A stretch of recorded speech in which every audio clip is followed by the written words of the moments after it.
fourni du bus, vraiment, c'est d'accueillir les gens pendant le plan hivernal. C'est vraiment pour pas qu'ils meurent de froid dehors, d'accord? Donc pendant cette période-là, c'est des gens que nous, on peut accueillir au bus, par exemple. Il y a aussi des gens qui ont des animaux. Les foyers ne sont pas forcément équipés pour ça. Nous, ici, on peut recevoir des gens qui ont des animaux parce qu'on a des soutes. On a des soutes où on met les chiens. L'année dernière, on a mis une portée de petits chiots, tu vois. Il y a des gens aussi qui sont victimes de leurs addictions aussi.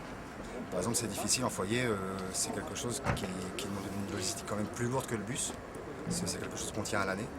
Donc du coup, on demande aux gens de venir le plus sobre possible. Et il y a quand même une population alcoolique aussi, ou toxicomane, et c'est quand même difficile de demander à un alcoolique d'arriver sobre à 18 h ou à 19 h dans un foyer. Ici, on est un peu plus souple. Et c'est vrai qu'il y a des gars qui vont choisir le bus aussi pour l'affectif.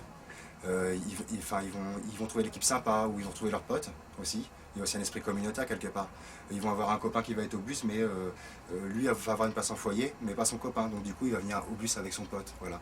Bon, c'est pas trop un souci, ça libère une place en foyer pour quelqu'un d'autre, donc ça peut tourner comme ça. Ça c'est pas vraiment un souci. Mais effectivement, le fait qu'on reçoive moins de personnes, ça permet un temps d'écoute qui est vachement supérieur à un temps d'écoute qu'on peut avoir en foyer, quoi.